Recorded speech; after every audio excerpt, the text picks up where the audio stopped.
আল্লাহ তাবারাক ওয়া তাআলা বলছেন মিন আইয়ি শাইইন খালাকাহু, বিশ্ব মানবরে ও বিজ্ঞানীর দল, ও বৈজ্ঞানিকের দল, বিজ্ঞানীরা বেশ কিছু জায়গায় হয়রান হয়ে গেছে।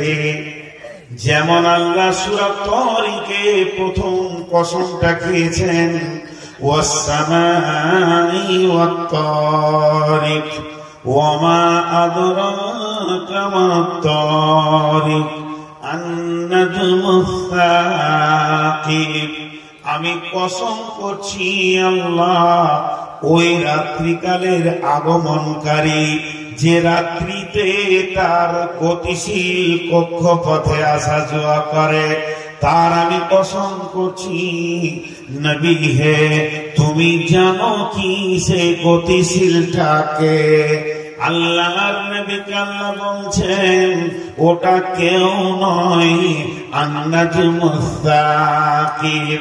সেটা এমন গ্রহ রয়েছে, এমন তারকা রয়েছে, তারা নিজের গতিশীল জীবনে চলাফেরা করে, সারা বিশ্ব সেখানে গিয়ে মাথা দিতে পারবে না। বিজ্ঞানীরা বলছেন একটা আলোকবর্ষ সময়ে কত লাগে? 1 সেকেন্ডে 3 লক্ষ কিলোমিটার একটা আলো যায়। 1 সেকেন্ডে 3 লক্ষ কিলোমিটার যায়।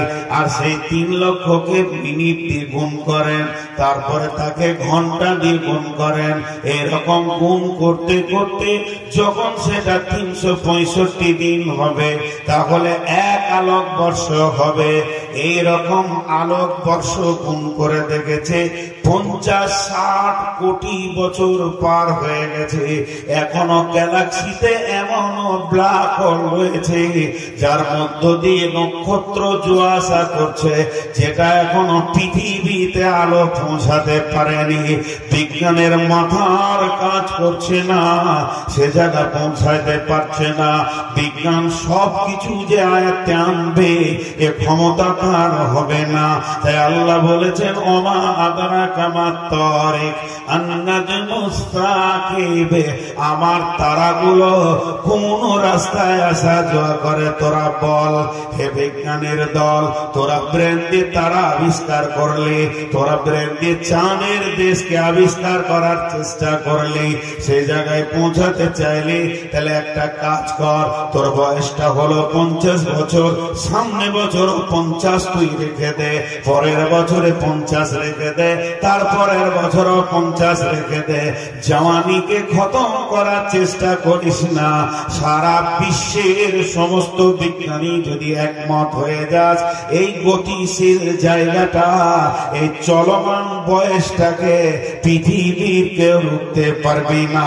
তাই আমার আল্লাহ সামান্য সূরা আবাসার ভিতরে বলছেন আবাসা ওয়া তাওয়াল্লা, আবাসা ওয়া তাওয়াল্লা। এই সূরার ভিতরে বলছেন মিন আইয়ি শাইইন খালাকাহু। এ মানব রে, তোমাকে কোন জিনিস দিয়ে আমি বানিয়েছি বলো? মিন নুতফাতিন খালাকাহু ফাকাদ্দারা। তোমাকে আমি 2টি নুতফা থেকে বানিয়েছি।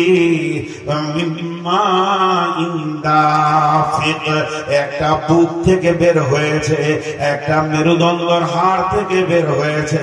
পুরুষের মেরুদণ্ড হাড় থেকে বের হয়, আর মেয়েদের বুকের হাড় থেকে বের হয়। তার ভিতর থেকে আমি তোমাদেরকে বের করেছি। এরপরে তোমাকে সুন্দর অবয়ব দিয়েছি। এটা তোমার চিরকাল আমি রাখবো না। কি করব? সুম্মা আমাতাহু ফাআকবারা। এরপরে তোমাকে আমি কবরের মাটিতে শায়িত করব।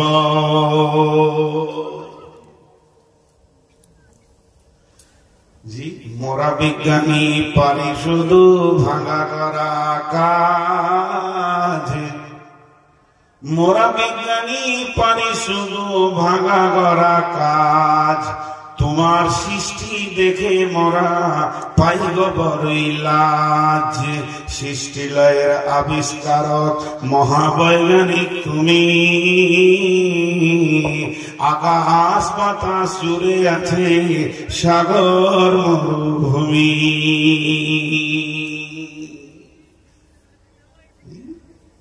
কবর পর্যন্তই তো আল্লাহ বলছে বল তোকে ওই গতিতে আমি নিয়ে যাচ্ছি।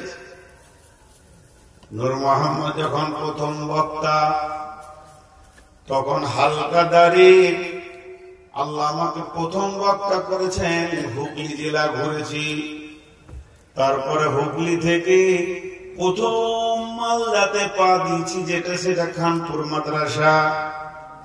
আমার ইতিহাস নিজে মুখস্থ আছে। তখন দাড়ি হালকা ছিল, দাড়িগুলো কালো ছিল, আস্তে আস্তে কালো বেশি ছিল, সাদা কম ছিল। এখন সাদা বেশি হলো, কালো কমে গেছে। আমার রব যেন আমাকে একটা কক্ষপথে ছেড়ে দিয়েছে, ওই পথটা না জানি আর কদিনের পথ আছে কবরে পৌঁছানোর জন্য। তাই আমার আল্লাহ বলছেন সুম্মা আমাতাহু ফাআকবারা, তোকে একদিন আমি মারবো, তারপরে তোকে কবরের মাটিতে দিব।